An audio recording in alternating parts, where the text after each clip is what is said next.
This is the Run Recap.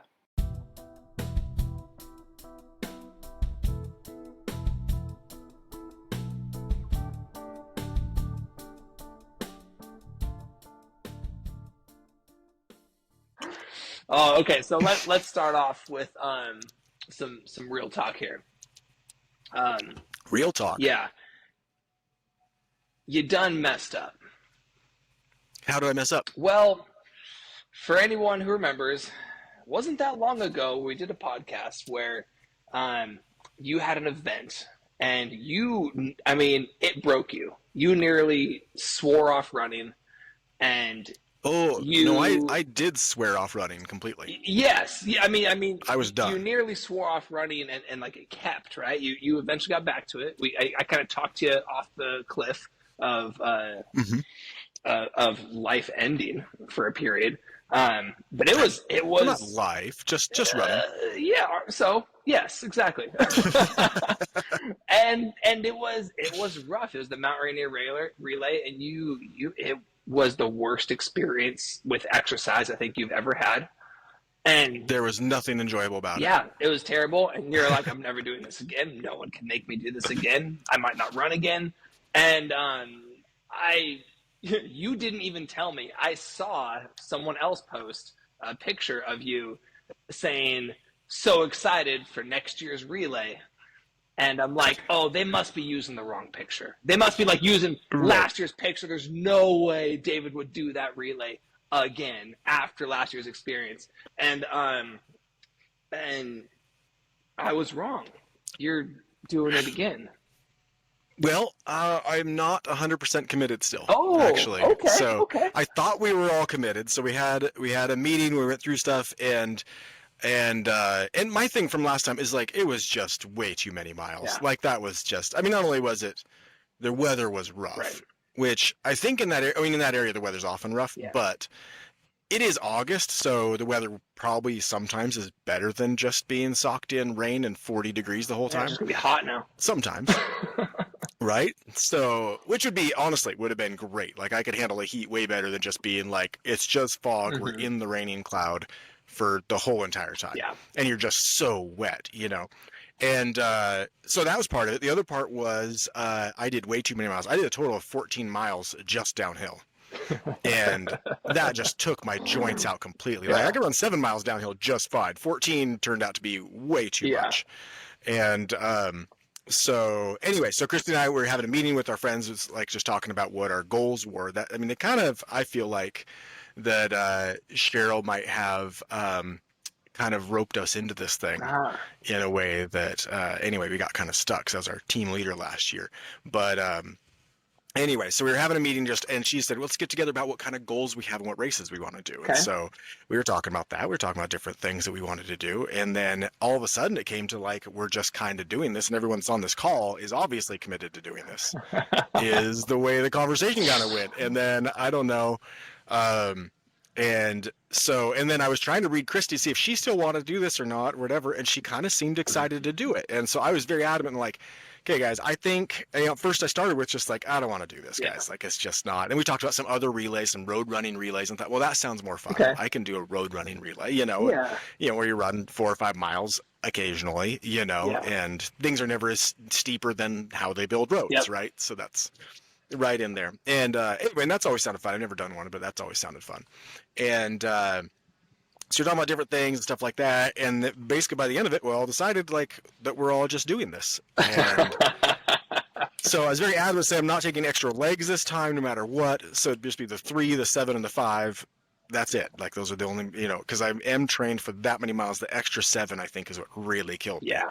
I wasn't trained for it, and also like just that much pounding on my joints was just horrible. I mean, I couldn't walk for 3 Well, days. and there were some logistical things that I remember you talking about that you guys were like, it was our first time. We didn't know to do this and meet here and trade things here. And obviously Yeah. you'll be better this time around, right? Yeah, my first leg where I had to trade off because I ran the very first leg and then I had to trade off again on the third leg, and so I was at the top of the mountain waiting for the person. But I had gotten a call saying get up there quick, Yeah. and I got there and had an hour, over an hour to wait Oh. in the cold in my shorts. and the wind's just ripping, and it's 40 degrees, Oh my and God. and I have nothing around me to keep me warm. Yeah. And so anyway, so I think just those things, just knowing that like, oh no, when this happens, then you'd go up there, Right. and I could have saved an hour of maybe getting some food and some coffee, and Right. like Yeah. actually getting ready for this thing. So there's a lot of things like that I could do better that would make it a better experience for sure. So anyway, but we got off the call, and Christy, we were talking, and I was like, oh, I didn't really know that you really want to do that again. She's like, I didn't want to do it again. I didn't know you wanted to do it again. Like, crap. Okay. Well, that's not what we were planning for. Anyway, but Christy had a pretty positive experience, if I remember right. But she also told him ahead of time, like, hey, I'm not going to train for all this, so I'm going to do 2-3 mile legs. That's it. Yeah. And so she enjoyed, and the weather turned out great for her legs and stuff. She never had to hike to the top of the mountain or anything. Yeah. And like, so she went on 2-3 mile runs and had a great time hanging out at camp and hanging out with everybody. Yeah. And like, yeah, it was pretty enjoyable then for her. And so anyway, yeah, so we'll see. Okay. I'm not committed yet. I haven't paid for tickets or Okay. anything. So, Okay.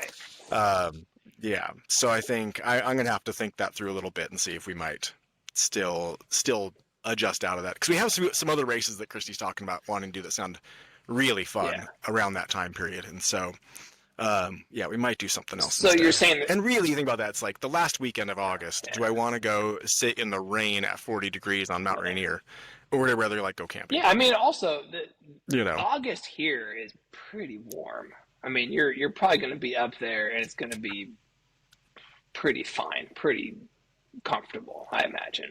But if it did also, do it different, this race would be so cool if you could actually like see Mount Rainier. You know, if we weren't just like literally in a cloud the whole time. Right. It would have been way more fun. Yeah, well, I mean, luckily, it sounds like there's a lot of time to talk you out of it. So there's a lot of time. that's good. Because it sounds like you should not do it. Because obviously, just going camping, going to Priest Lake, or going out to the island is going to be way more fun than. That sounds like a way better way to spend a weekend at the end of August. You got to drive all the way over here, and then because that's not just driving to Seattle. You got to drive to Seattle, to Rainier. You got to hang out. Oh no, you go through Yakima, Well, so it's not bad. You go up the yeah, I other mean side. maybe, but still, you know, like so. Don't try to make it sound better. Your point still takes, but it's not a 7-hour drive. It's a 4.5-hour drive, so it's not. Okay, if you say so. You know, if you say so driving wise is not that big a deal, but there's a lot of other parts that are definitely a big deal. Yeah, I mean, and you'd have to. So would you, if you ended up doing it, would you actually like train for it? Yeah, I trained for it, but also, and the main thing was, and be adamant about how much I'm going to run. Like, I'm not picking up other people's legs. So I'm going to do the 3 that you're supposed to do, and that's it, you know. So, and then they'd all be spaced out far enough too, where you actually get like rest and food in between. Yeah. Because if you think about that, like if I could run any of those, and then I've got like 5 hours in between the next one. Yeah. That's just fine. That's not, right? that's like, not bad at all.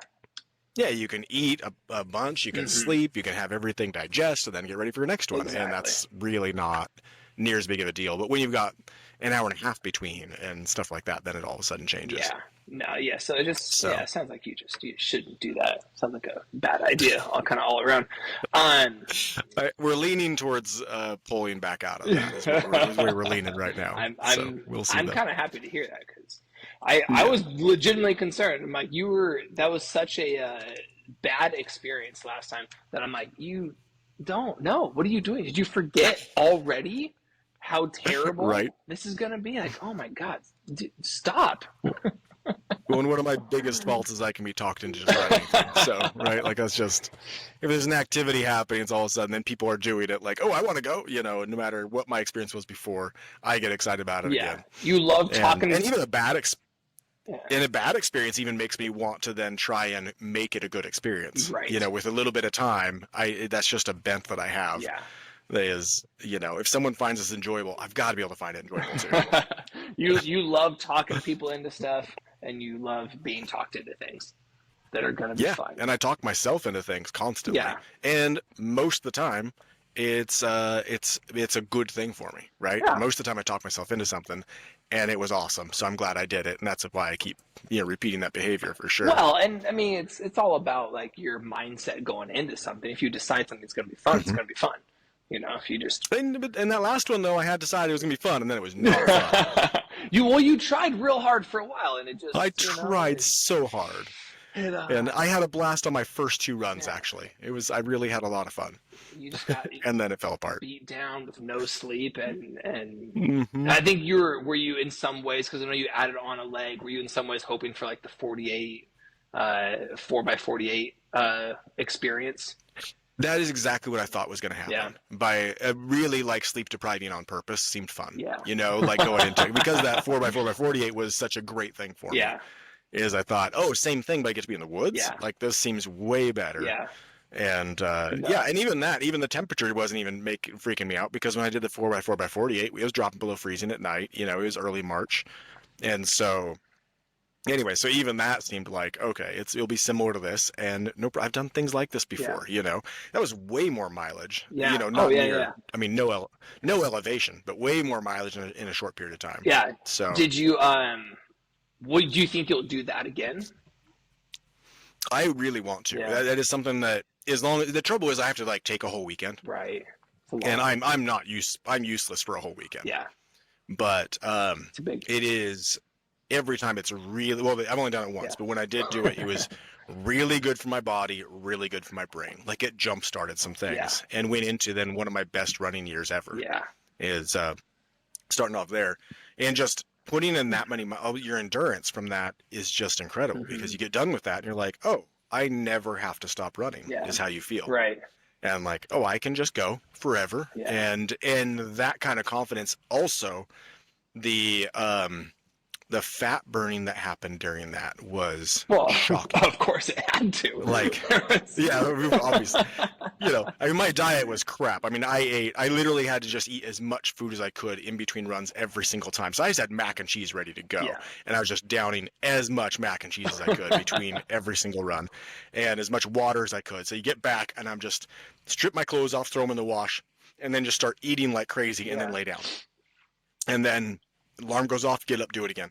And it was, but by the end of it though, felt like it broke down a bunch of fat that just I never get to, that doesn't actually break down. And so I lost a lot of weight that I think was not useful weight. Yeah.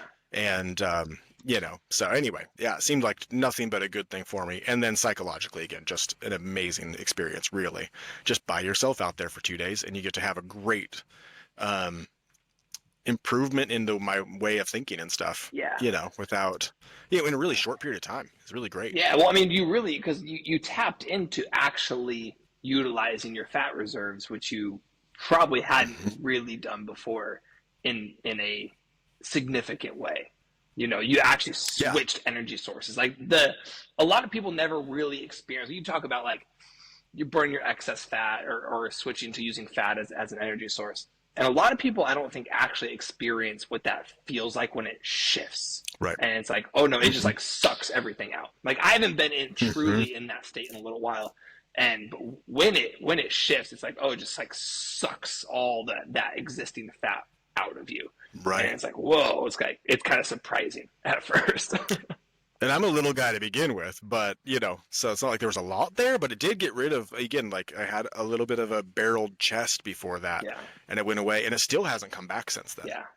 Like my stomach is definitely still, still smaller than it was back then, where no matter how good a shape I got in, my stomach still sat at a certain place. And now, remember when you were in grade school and you could reach underneath your ribs, Yeah. You couldn't do that? No, before that I hadn't done that since grade school. Oh. Like I couldn't reach under my ribs, Crazy. like I could do that, and I'd been in really good shape in different ways and stuff like that. And then ever since then, now, I can stick a whole hand up underneath my ribs. Yeah, that's wild. I'm heavy right now, and I can still reach under my rib pretty good. Well, isn't it that if I understand right, isn't that visceral fat gets everything all compacted in there? And I think I broke that down to where then all the stuff in there it felt like everything in my chest, all my organs and stuff became more pliable again. Mm-hmm. Yeah, you just had too much visceral fat. Yeah, because your visceral fat isn't necessarily the fat you see in your midsection. It can be, but it's not necessarily. Like the visceral fat's purpose is to protect your organs, right? You need a layer around all of your organs to protect it. And if you then increase your visceral fat a ton, then it starts to show in your midsection. But if it's like, and it's Sure. not, but that's also not like just belly fat. Like visceral fat and belly fat are not all necessarily the same thing. Like it's like a Sure. Venn diagram, right? Yeah. But yeah, if you have too much, and yeah, it'll start to expand, and yeah, barrel chested and all that kind of Yeah. stuff. It even felt like that was making it so, again, just they had like a lack of mobility even in there, Yeah, where right. your organs kind of move around a little bit, and I felt like mine stopped moving around a little bit 20 years before that, Right. and it had been like that whole time, and then to have that go away was significant difference. And then I've just ran at a lower body weight ever since then. Yeah. So for me to sit in that like 150 to 155 range is just completely normal now. It's great. And I don't bounce up from that. Like with muscle building, I don't see as much of a bump up like I used to, where I could pop up in that 190 range pretty quick. Right. And I don't seem to have that. I don't have that happen at all anymore. Yeah. Not for better or worse. Like it doesn't really matter. But my power to weight ratio is way better now than it used to be. Yeah. I mean, and that all makes sense. That it would, you'd be able to tap into that because you have excess water retention for the muscles to build off of when they put under stress. Sure. And so with less water retention, water, your weight is down, your water's down, your muscles don't have as much to pull from to balloon up, right? Doesn't mean they can't get strong, because that's a thing that a lot of misconception a lot of people have. A big muscle isn't necessarily a strong muscle. Right. Like Totally. large in circumference, big size does not directly correlate to strength. To that point exactly, I had a really hard workout the other day. Yeah. And yes, I did 3 minutes on, 1 minute off at 6:30 pace. Oh, right. And maintained it consistent the whole time. Yeah. And I did 10 intervals of Nice. it. And then I went and lifted really hard. Which is essentially So real hard. our 10-800s, right? Well, yeah, 10 800s essentially. It maybe is less than 800 because I wasn't running 6 minute mile Right. pace. Okay. So, Uh-oh. but that'll be all right there. Yeah, lost it. There you I was go. trying to take my hoodie off and it disappeared on you. There we go. So anyway, so I did those, and it was tough, as it always is. Right. But also, I just felt strong and great, and I went to lift after that, and I did a really hard upper body lift as well. Nice. And my cardio while lifting, I checked my stats later. While lifting, my heart rate was bumping up in the like 145, 150 range. Oh my during gosh. my lifting set. Like I would go and I'd just do I was doing some dumbbell presses, and during that I'm breathing hard while doing while doing like 10 reps, and I set it down, and I'm like, like that, like I just got done running because I had already expelled I assume I expelled all the excess oxygen out of my muscles, And so I was literally like, what's it called when you're like living on the air you breathe in? Living on the air that you. I was like in anaerobic exercise while lifting. I hit anaerobic earlier, and I never got aerobic back. I was anaerobic while lifting.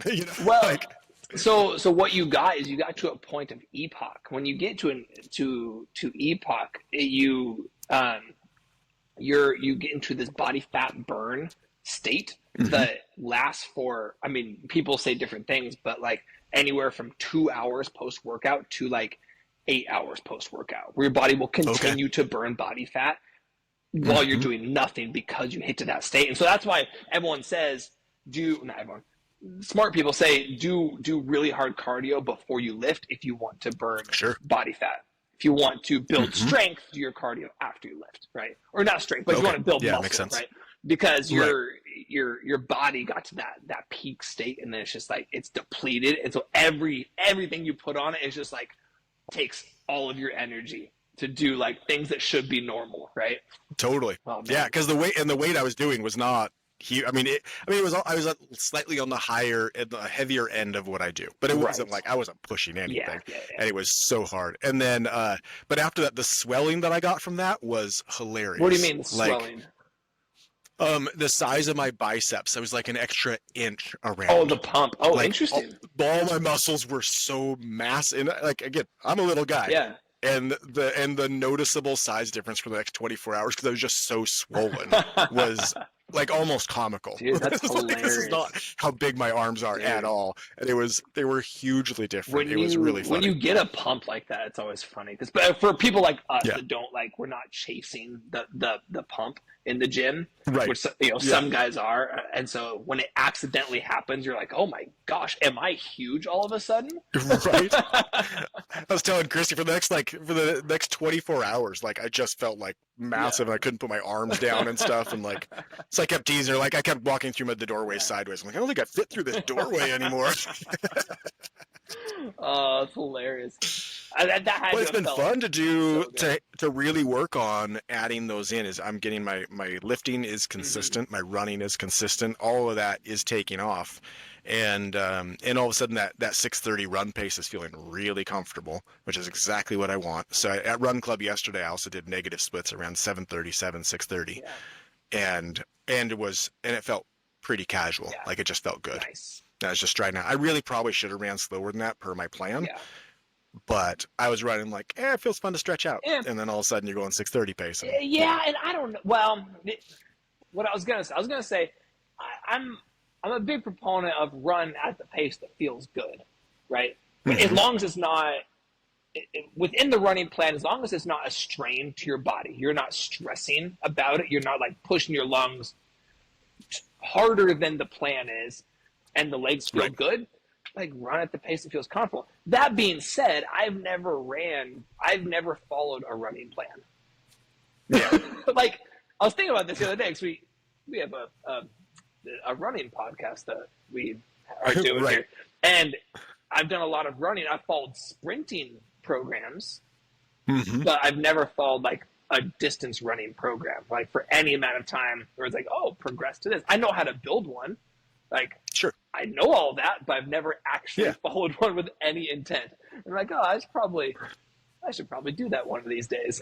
Well, and what I find, and the purpose of a running plan, of course, is that if you don't have a plan, you basically just go on tempo runs, right? You run a little slower than race pace, always.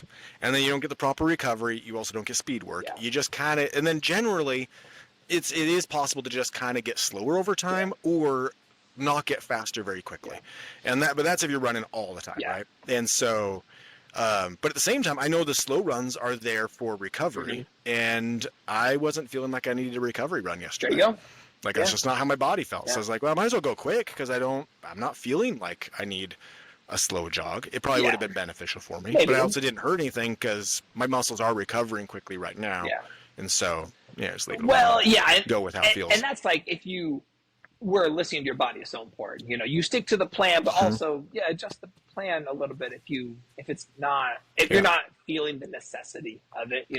Especially if you have the experience and you know how to be smart about. You're not going for sprints, right? You're not going to go out and be like, oh, I feel pretty good. I know it's a recovery day, but let's push for a PR. It's like, well, you're not doing that. You went on a recovery run, right? Just your recovery is not that day wasn't the pace that was prescribed. It feels like it's a day. Like I don't feel like I over pushed anything at all. Yeah.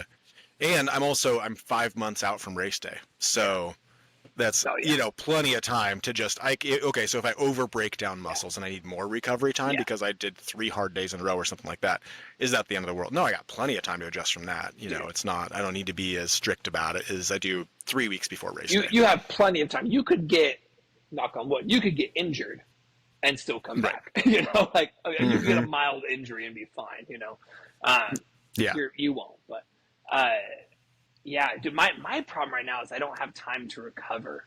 My splits for what I'm doing, so I got like 4 weeks left, is not, it just doesn't work. And so I'm just sore going into every next thing. And I'm not getting the sleep I need, which I know I'm not. I don't have control over that part, unfortunately. It's kids your age just makes it so hard to do, like the age of your kids. Is really difficult for that, and I struggled for years, and I'm just lucky now, like, no, my kids are finally like sleeping well. It's very rare that I get up in the middle of the night to help anyone. And that alone makes such a huge difference. It really does. Getting sleep straight through the night sounds like a pretty cool thing. that people get to experience. Right? Yeah. Like I was there for years. I totally get that. Oh man, it's so tough. But within that, my timing just doesn't line up. Like just the times I have to work out and what I need to be doing right now, the rest days aren't falling. They aren't falling where they really need to fall. So like, we talked a bit about this last week. But like my heavy leg on Tuesday, and then I have a heavy leg and plyo, and another heavy leg and plyo on Thursday, and I need to get backflip reps in on Friday, and on the weekend I still need to keep up on my sprints, but that means Saturday, maybe Sunday, but I want a rest day in there. I like 2 rest days. Right. If I do it Sunday, then I have 1 more rest day, and then it's just like an endless cycle of like soreness. That being said, yesterday I got heavier than I have gotten in a long time on your sit squats. Yeah, my box squats. Yeah. How much do you have on there? 315. Nice. And so I haven't my max ever, and this isn't my max for just a back squat, right? So an actual free back squat, not a box squat, is 405, which is four plates. And I did that back in college. I haven't wanted to do that ever again. I still don't really care to do that again. But in trying to, I need to make sure I'm pushing weight. And also, with a back squat for me, like I got some hip issues, I got some tightness and some imbalances. And so to do back squats, I need to break it down and do slow progressions up. I need to go back to the bar, slowly work up, that kind of thing. And so I've forced that to happen as my warm up. And so I've been doing the bar in a real slow progression with more and more weight. And then when I get to the weight I need to be pushing, because my legs are strong enough, I just can't do the depth. And so in increasing my weight, I just make sure I limit my range of motion, right? Which is what the box squats are great. The box squats serve 2 purposes. One, I'm getting a break at my lowest point, and then I have to re-engage my muscles, and it builds hip speed, it builds power in that specific phase of motion, in that concentric phase coming back up. Sure. And so box squats are perfect for what I'm trying to accomplish right now.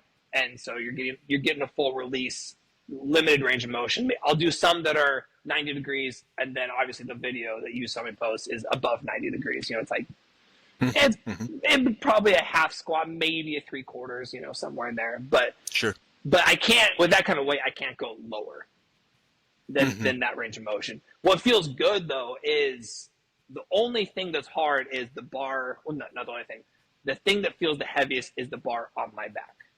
Holding the bar feels really heavy. My legs feel, aside from that last one I did yesterday, feel good. Pushing the weight actually feels pretty good right now. And not like I'm going to mess something up. But I definitely can't go lower than that. I was trying to go lower than that with a significant weight, and it's not. My hips do not like it at all. I want to try those. That does sound, because that is often mine. When I get low, then I worry about my stability more than anything. But I never do those box squats, and I should do that. They're great. They're a great exercise just to change up how it is. I mean, I still do. So the progression I do is on this workout specifically is I'll start with the bar, and I'll move up about 10 to 20 pounds over 4 sets or so. So I'll go bar up to 135 and go as deep as I feel comfortable, trying to push my depth, especially when it's just the bar. So really deep, do 10, rest, do 10. So I'm just warming up, trying to get nice and deep, up to 135. Once I get around 135, I start limiting how deep I'm going, but I'm still going to 90 degrees or so. And then I'll go to my box squat where I'm sitting at, it's just a touch above 90 degrees. And so I'll go down and I'll still do a release though, because that's part of my jump training, as I want the release because I want the hip speed from the full rest. I want to drive up from that seated position. And so then I'll go to like what I do. Yesterday I did 185, 175. 175, 185 with a box squat, still for like 8 reps or so. But I'm pairing it with ladder plyos. So I set ladders up about 6 inches high, and I'll do like calf, like hopping plyos. So you're not like jumping, you're just bouncing off the toes. So I'll do like 10 jumps and do a really high box jump at the end. So I pair the back squat with those, and then did that like 4 rounds, and then moved on to these are my new favorite ones: anchored step ups. So Okay, what's that? it's so good. So you hold the dumbbell in one hand, you put a box like pretty, man, how high is the box? Like knee height or so. So it's a relatively high box, and then you grab on something in front of you. So like a barbell. So I grab onto the barbell to kind of pull you forward. And so it really targets, especially if you really focus on your front leg, like doing the work, it really targets glutes and hamstrings aggressively.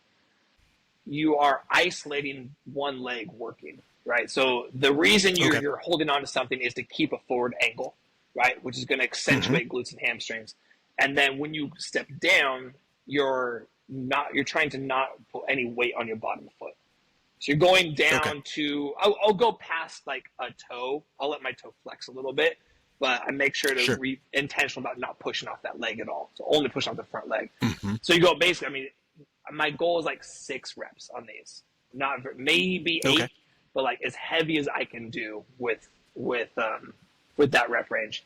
And then I pair that with what did I do yesterday? Yesterday I paired that with single leg hamstring curls. So you're laying down and you have a Swiss ball, a yoga ball. You have one foot on the ball, other foot up in the air, and then you just pull the ball in, push it out. Oh, so nice. Just a single, I like working that. your hamstring, and working your stabilizers too, because that ball wants to go everywhere, right? So I did rounds of that, and then ended with what I did on the video with a little bit higher of a box, with as much weight as I could do. So I ramped up to that with 315. I started at 285 and just like went as much as I could each time. But I paired it with just a dumbbell box jump. So holding 50s and just repping box jumps, which is they looked on the video way easier than they were. I'm like, I'm as video I'm does. clearing that much better than it felt like. It felt like I was barely getting my feet up on there. I'm like, those look kind of easy right there. Right, that is exactly the way it always works, man. Yeah, to that point, I got a new set of skis set up. And man, they are awesome. Skiing's fun with good skis. Actually, like they floated in powder. They went through bumps. Like it was a different thing. Anyway, hold on. I might have to talk to somebody in a second. Okay. You just pause for a second? Nope, good. Okay, go for it. Okay. Yeah. So anyways, I got my skis set up and everything, and so I went and I was standing above a little drop and, told Chrissy, she's like, you want to film this? I'm like, yeah, I'm going to go jump off this thing, right? So she did, and I jumped off of it, and it was, for my ability of skiing level, felt a little bit gnarly and stuff. Looked at the video. I caught 2 inches of air tops. Like there was no way. There's more. Like the whole. I actually after doing it, I was like, I'm not sure the whole ski came off the ground actually. And I look back at the video, I'm like, oh good, at least the whole ski came off the ground. Oh, I love it. But video just is like everything just is not near as cool as that. I dropped the cliff later on my snowboard. From the Vista house and had my camera behind me also. And I was like, this is going to be great footage because I just rolled into it, launched off the thing, and then big powder turns down and just like smooth as can be. And then I went back and saw the video. I'm like, this is not even worth posting. This is like, oh my God. Like, oh, cool. Like, you hopped a little bit, buddy. Like, this is not even interesting. Dude, it's so frustrating. It feels so cool. And you're like, this is nothing. The snowboarding part probably did look cool from a different angle or something, but whatever angle I did, it did not do it service at all. It was comically things mellow. That feel, especially, man, snowboarding, anytime you're catching air on any device, it feels so much bigger than the video. And I don't know if that's because we're just so inundated with people doing crazy things nowadays. I think so is that. Yeah. You can pull your phone up any second and you see someone just, taking 100-foot drop and we're taking a 30. And 30 feet's still nothing to 30 feet's still a long ways to be in the air. But a 30-foot jump compared to what you see every day is a teeny jump. Yeah. It's nothing. You posted a picture of you doing a classic David in the park, meeting a shifty. And that jump probably felt decently big, not huge, but like a good, I got some good hang time on this. I mean, really, yeah, I threw that shifty and held it for what seemed like about 15 minutes, you know? Like it was full on, like kicked it over and then just hung out there, Yeah, so it felt super cool because I was there for a long time yeah. and then turned around and landed.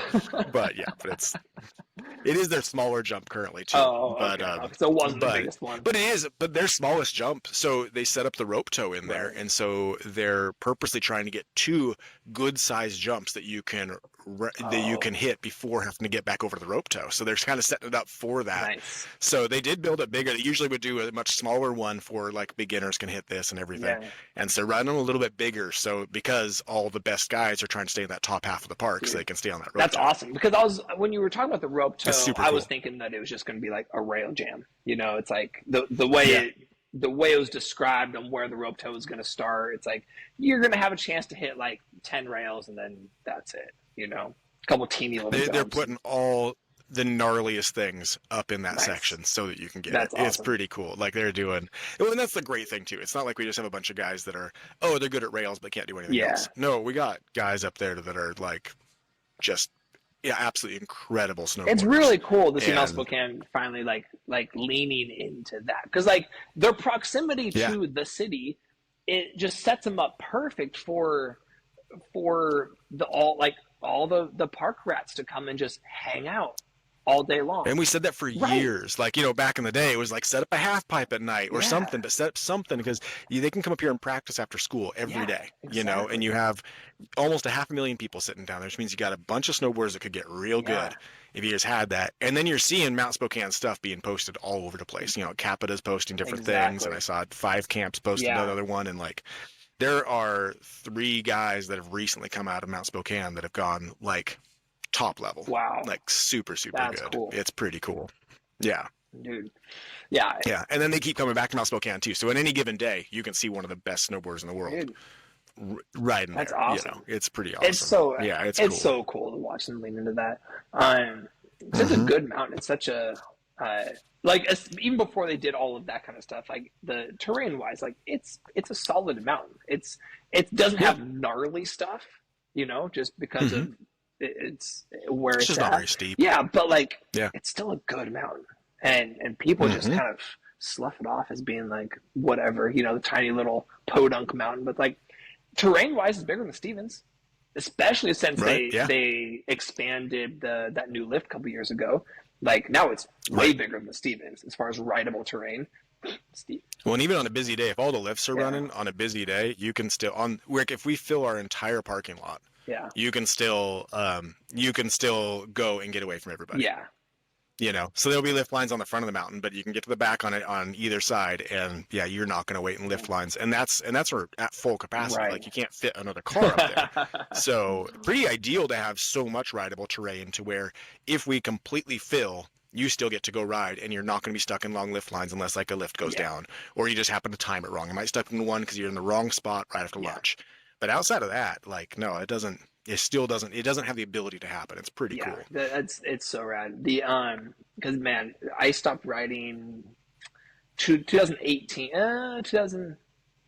2018 was the last time I got a season's pass over here at Stevens, and Mhm. the next year. So that's going into like when COVID hit. COVID hit March the next year, and we didn't Right. get one that year because we're just like, it's getting so busy that it's just not that fun. Like you Right. go and sit in a line, and we would ride the same run all day long because it was the Mhm. lift that had the shortest lift line. It's like, who cares about going anywhere else? People talk about backside, people talk about over here. Like, I don't care. I can see this is the shortest line, so that's where I'm going. Because Right. everything else is just a waste of time.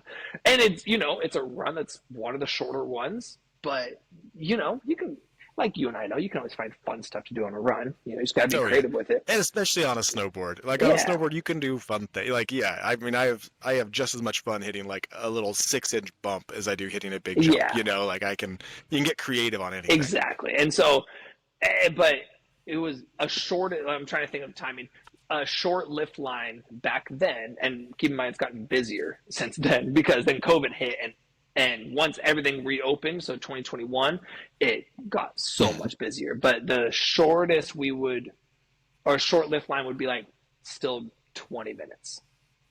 Ooh. That's a short one. That's really short. That's like, okay, Yeah. we're moving quick. We're moving the whole time. We're not just standing Yeah. here. We're actually moving, and it's still 20 minutes long. Man, you see all this stuff all around all these resorts Yeah. with these. I don't know why you'd pay for it, and they tend to be the most expensive No. places too, right? Like the more you pay, the longer the lift lines, Well, basically. Like I don't know why you do and it. It's what's horrible. crazy is like a season's pass at Stevens at that time, like for two people, season's pass is like 1,100, anywhere from 1,000 to 1,200 bucks. You know, Yeah, which isn't no, terrible. it's Actually. not terrible. Yeah. Meanwhile, peak day pass is 115, 120. Right. So you're like, I'm not. Yeah. I can get a season's pass and not think about my day, or I can spend, Mm-hmm. 300 plus gas plus food. Like $350 for a day. Like, Totally. it was so frustrating. And Yeah. that's why I don't. That is the trouble with your side of the state in general. It's just there's just so many people Yeah. that it makes so many things just hard to do. And they all want to go outside and go to our wilderness. It's really ridiculous. yeah, seriously. We can vent about snowboarding all day long, All day. and lines and pricing and all that nonsense. How did your egg flip go last week? Oh, not at all. Not like at all. we thought. Yeah, like we thought. No, give it a 10. I spotted out a few times. Like I should probably do. Nope, doesn't look right. Doesn't look. But that's been what I've been doing for 25 years. Is I I'm not there. I'm like I can do this. I can and then I go there to actually nope, things don't feel right. I'm not doing it. But that's the struggle with going over your head. Like flipping. Yeah, when you have to go over your head, the consequences are higher. Because if you don't keep flipping over your head, then you land on your head. If you freak out at any point midway, you're done, and it's just you stop suck. rotating. And we've all watched that happen in horrible ways so many times. Yeah.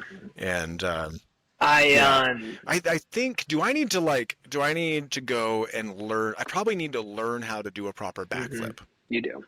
You know what I mean? Go do that, learn how to do it on pads with someone to coach it. All that, and then and get to where I can do a backflip off flat ground. Yeah. Get used to what happens when I flip over my head. You don't need to do it on flat ground. You don't know. I wouldn't say you need to learn that, but you need to learn. You need to get back to that trampoline, and then maybe really elevated on pads.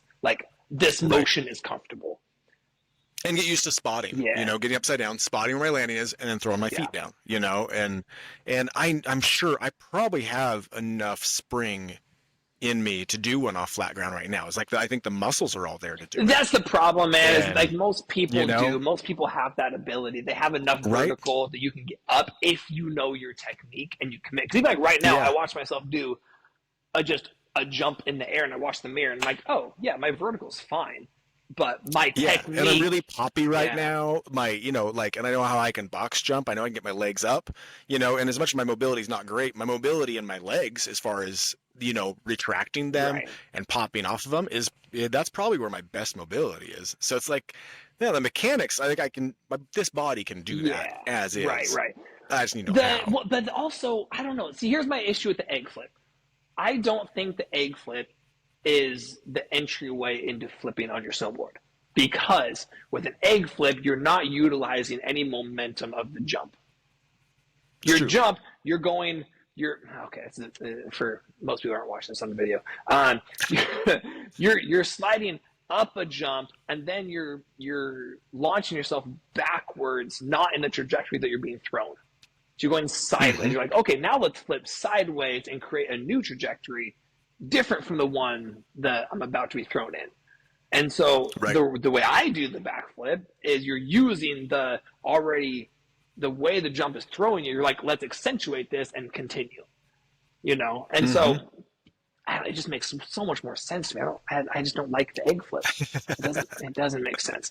But I understand. The first time I did a backflip on purpose, me and Luke were out in Mount Spokane on the backside, and there's this kicker out off the side of the run, and it was a real heavy powder day, and so it was just fluff that you're landing into. And he did one in a few tries. He had been talking some nonsense about doing one in California, and no one believed him. And then he's like, no, I can totally do it. And then like three to five tries, he did one, and it was great. I'm like, oh, okay, maybe I believe you. And it took me like 30 of just like this kicker, and we hiked it and hiked it and hiked it. And I think we missed a lift. And so we had to like hike back to the front side to get back. But man, that commitment of just like, you do it. I know I can do it. I know you just throw my head, and whatever happens after that will be fine. I'm not going to freak out halfway. Just throw and go. And I still could not do it. It's so scary. So yeah, I get it. I get the fear of going over the head. Yeah, maybe, okay, next, what we need to do is we need to make sure I'm there on a powder day. And we'll find the right cut up into the hill, and we'll both do one, because that sounds scary to me to do that anyway. I should probably also just start doing a bunch of tame dogs, just so again I get used to going over my head. What's it? You know, so that's where tame dog? That's where it's a front flip over the nose. Oh yeah, I've been wanting to try those for years. So you just jump off the nose. I have done them actually on flat ground and rode off of them. Really? So you don't even need to jump. If you spring off that nose of the board, it'll flip you all the way over. It was like, it snowed, we had gotten like 3 fresh inches in the last hour, and I was on just a regular run, so it was just super soft. I'm like, if I don't make it, I just land in 3 inches of fluff, and it doesn't matter. So I just like rocked back on my tail really hard, and then rocked, so got way back on the tail, and then rolled forward and bounced off that front leg. And then just, you grab your legs and tuck real hard, and it came around, and I kept riding. Okay. And like, you can just do them, like they're not... But again, it's over the head, so it gets all screwy with your head, So, yeah, I can do it just fine. It's not that big a deal. And it's again one of those things like, okay, well, if I go do 20 of them, I'll get more and more comfortable just being upside down, and that's going to make a big difference. Yeah. So, I mean, it's still, though, it's an easy way. It's the harder way, but the easier committing way. Because like, I know I can clear my head. Yeah. I see the ground. I can get past that point. I'll be fine. By the time you hit the nose of your board, it's already sprung you past your head, basically. Right. Like it's super safe. And the form of it too, you're supposed to grab underneath both your legs as you go over. So you're just in a ball. Yeah. So if you don't make it, you actually just roll across your shoulders. Right. Simple. So again, there's no risk in it. It's actually one of the easiest tricks to do. It's intimidating, but it's really, like, as far as the mechanics of it, it's not a hard trick to do at all. And okay. Well, you remember and talk me into it next time we're riding. All right. I can try. Yeah, you got it. If it's soft, we'll just launch our body off something and throw it forward and see what happens. Because it doesn't matter. And I do miss that. I haven't done that in a while. Just like throw and see what happens. Oh, me neither. Hey, let's just like launch this thing. I mean, and launch. Relative, like, doesn't have to be huge launch, but like, let's just pop off this and like, just let's try moving this direction and see where it goes. And it sounds like a lot of fun. yeah, for sure. as long as things cooperate. What else we got? Anything running we can talk about? I think that about covers it. I'm really enjoying just getting my strength and running dialed in together way better than I have before. Yeah. And I think it's coming right along. Like, that's just if I can just get, like, that's what my focus is, just on being as strong and as fast as I can. Yeah. And so far, everything I'm doing is just lining perfectly up to that. Yeah. And it's really fun to have it working. Yeah. Where, well, I guess compared to like when I was in a stage of life like you are, when the sleep isn't there and all that, when it's like, I can't recover, my timing's hard, my little kids are kind of making that time. And it's like, no, it's kind of cool to be in a stage where I'm past that and I can just follow, like, this is just the way it goes. And then things are responding right and everything's working right. Yeah. Anyway, yeah, it's a really fun time right now. Probably more so than it has been in a very long time, because it's all just working, like you do that. And for so long it's been, why isn't this working? Why isn't, like, I'm doing the things and I just can't get it to work. Right. And now it's like, no, everything works now. This is awesome. That's awesome. That's gotta feel great. Anyway, I need to. Yeah, it's really cool. I still need to do my 10-800s for the month. I haven't done one yet. Again, timing of what I have to do. I have to take away from something else. But I am in Spokane next weekend, so maybe I can find a time then to do it. Yeah. Okay. So I have to sacrifice something next weekend anyway. So maybe. Do you get to snowboard at all? I doubt it. Okay. But you never know. Well, let's see. Try to get. Maybe we can even go for a night or something like Yeah. that. But look at your schedule and let me know what you can do, and then I'll arrange around to see what we can make happen. I think we're going up with the kids on Friday next weekend, and then I'm up there on Sunday no matter what. Yeah. But I could probably go up and ride an evening with you too if that's all you got. Yeah. Right. Yeah. Snowboard. So, right. You're talking about. Yeah. What? You guys got a bit of snow in town? It's snowing 3 inches right now, but we didn't have any till just now. Gotcha. And I don't know. It might stick around. I don't know. I see. Okay. So, but the mountain snow is great. Yeah. Well, we'll figure some out. I gotta do my 800s. Maybe so. That's a prime time since I'm not going to get my backflips. I'm not going to get my second leg day probably. So, be a good opportunity to just do some hard running and then and then go from there. Cool, dude. All right. Well, we'll wrap it up and stay on track. Sounds good. Stay on track. Is that how we should sign off this thing? Stay on track. And with that, stay on track.